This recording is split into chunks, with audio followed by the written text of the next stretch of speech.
Bien, nosotros vamos a avanzar con otra esfera de esta tragedia que viene a posterior, aunque ya en algunas localidades afortunadamente comienza a desarrollarse, y estoy hablando de la reconstrucción.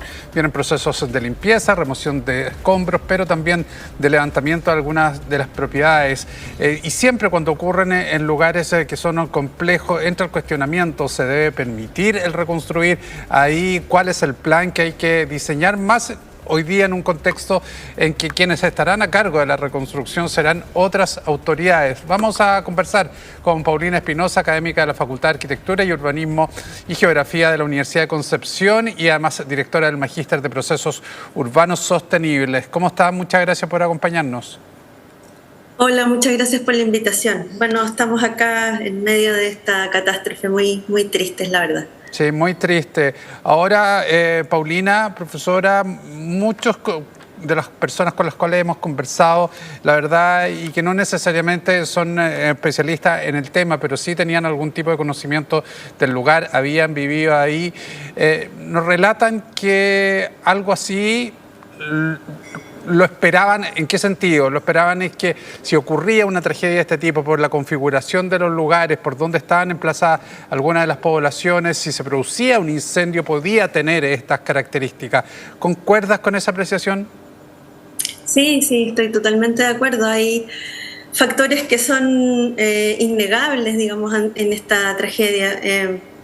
La idea es que para poder entender, ¿no es cierto?, todos estos problemas, uno, en realidad, yo soy arquitecta, entonces desde el espacio construido, ¿no es cierto?, desde esa figura, desde esa forma que se genera, uno puede mirar que esto era evidente que podía ocurrir. Hay estudios vastos, digamos, en nuestra universidad, en nuestra facultad también, que dan cuenta de ello, digamos, esta cercanía, ¿no es cierto?, de la zona urbana o urbanizada con este desarrollo forestal, que es monocultivo y que tiene una serie de características que es inflamable en el fondo, ¿no? Porque no detiene el fuego, digamos.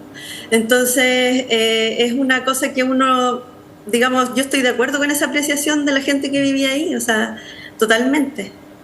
Y particularmente esto se da, Paulina, en la interfaz de lo que se habla en estos territorios que están muy cercanos y casi pegados a toda esta forestación que hay de predios madereros, y eso complica en el fondo también tener un control adecuado, tener un plan de emergencia ante situaciones como esta.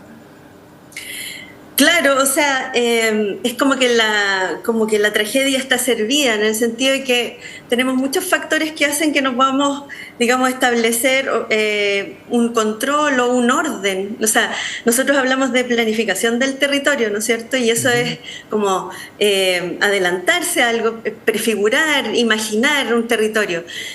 Pero también podríamos hablar de ordenamiento del territorio. Y ahí cuando tú hablas de eso, que es como más tangible, ¿no es cierto? ¿No es cierto? Que es como una cosa que podríamos eventualmente alcanzar. Justamente es el orden que no existe de ese territorio el que hace que ocurran estas cosas, digamos. Nosotros tenemos instrumentos que están fragmentados, digamos, los instrumentos están aplicados y funcionan en lo que tienen que funcionar, pero si uno los mira...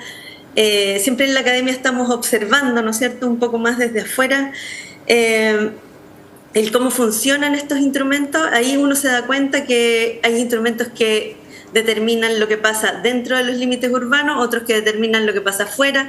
Hay otros instrumentos que tratan de hablar de escalas más grandes, como los planes metropolitanos, pero no tienen potestad sobre lo que pase con la actividad forestal, por ejemplo, que es el punto crítico en este caso.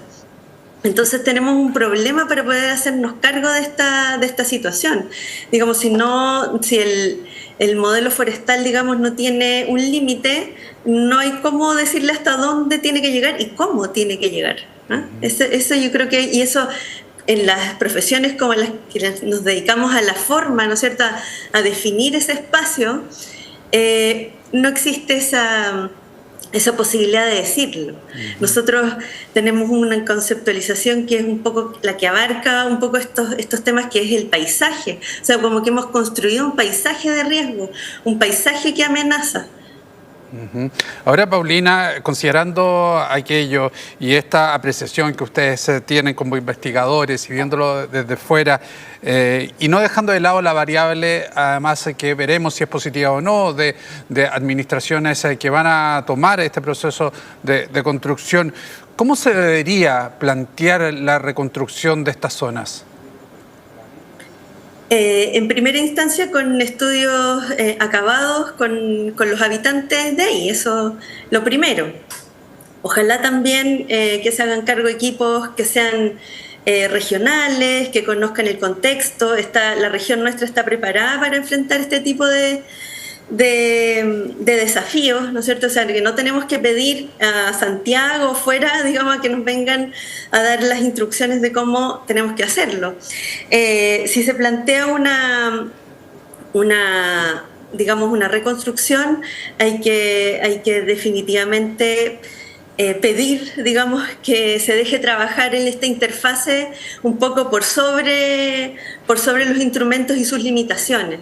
Yo creo que lo que hay que hacer es entender los sistemas, o sea, cuando nosotros hablamos de paisaje o hablamos de ecosistema, ¿no es cierto? Estamos hablando de un sistema en el cual nosotros nos ponemos sobre este sustrato, por así decirlo.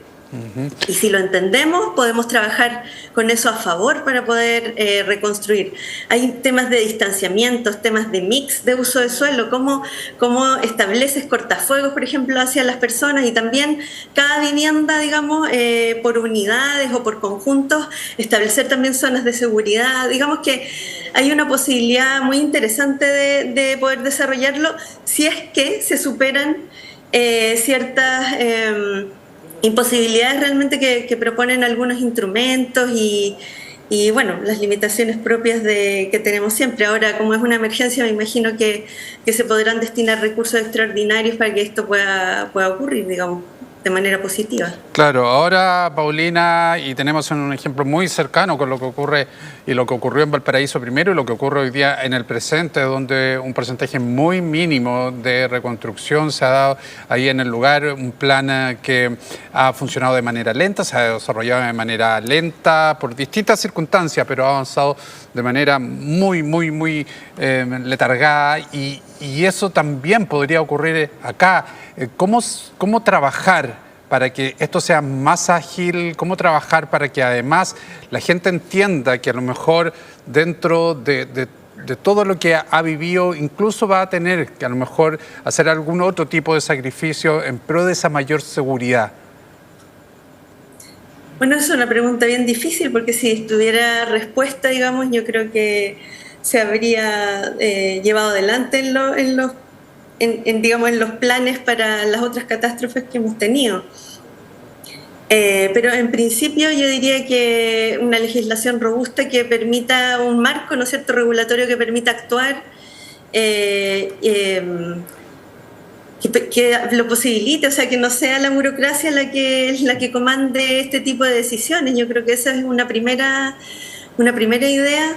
Segundo, utilizar el conocimiento que está disponible ya. O sea, nosotros siempre, bueno, nosotros somos más de acción los arquitectos, somos más de proponer, entonces nos damos cuenta que siempre tenemos muchos diagnósticos, entonces hay que ir a la propuesta. Ya, y ahora diagnósticos Paulina... tenemos, estoy segura, o sea, la universidad tiene una cartera robusta de investigación al respecto. Ya, Paulina, ahora sí, desde el punto de vista técnico, ¿hay sectores, tú además como conocedora de la zona, hay sectores donde no debería volver a construirse? Bueno, yo creo que eso es un análisis particular, o sea, ¿por qué? Porque si yo voy a decir, en realidad, no voy a construir porque está el pino y el eucalipto, por ejemplo. Pero ¿qué pasa si nosotros trabajamos esas zonas y generamos cortafuegos? Ahora, hay sí estudios más especializados donde pueden analizarse los flujos de viento, ¿no es cierto?, que establecen un inicio de incendio y después el flujo de viento podemos simular hacia dónde puede moverse. Eso puede estar, digamos, como información y de verdad que la tecnología está disponible, ¿eh? El conocimiento también. Eso tendría que ser claro como un plan maestro para poder descartar ciertas zonas.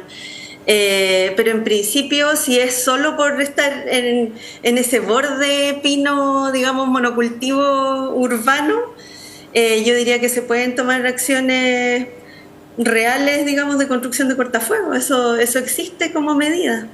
Bueno, y era una de las, claro, solicitudes que mucha de la gente con la que conversamos también demandaban y consideraban, y esto un poco vinculándolo a la primera pregunta y a tu primera respuesta, muchas demandaban la construcción, el desarrollo de mayor cantidad de cortafuegos porque veían que lo que habían, si es que lo habían, eran bastante débiles por lo demás y que no iban a poder cumplir su función tal como ocurrió. De nuevo tendiendo a comparar, Paulina, con una tragedia de tal magnitud ocurrida en Valparaíso, el año 2024, allí también había un gran problema que era de vías de escape, de poder salir. Acá en esta zona y particularmente en localidades que conocemos mucho menos, los que vivimos aquí en Santiago y que no tenemos el detalle acabado del lugar, ¿es un inconveniente? ¿Hay que trabajar en ello también? ¿O acá fue simplemente la velocidad del fuego lo que generó esta tragedia? Bueno, yo creo que como siempre en estos problemas tan complejos y tan trágicos son varios elementos, ¿no? O sea, eventualmente podría haberse escapado, pero también hay que analizar la longitudinalidad del incendio, ¿no? Que era como paralelo a la habitación, a la vivienda, ¿no? Entonces venía bajando y era en paralelo. Entonces, claro, efectivamente la vía de escape se torna un poco reducida. Pero sí, también las señales a tiempo. Una profesora de nuestra facultad habla de la educación frente al desastre también, o sea, de cómo estamos preparados para reaccionar, cuánta confianza tenemos, por ejemplo, en los sistemas. Todos esos factores son los que van a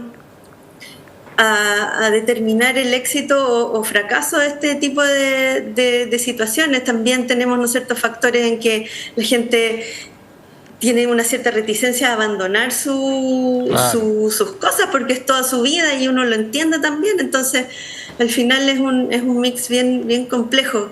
Tiene mucho que ver también como eso, como la forma del incendio, de cómo se estaba dando.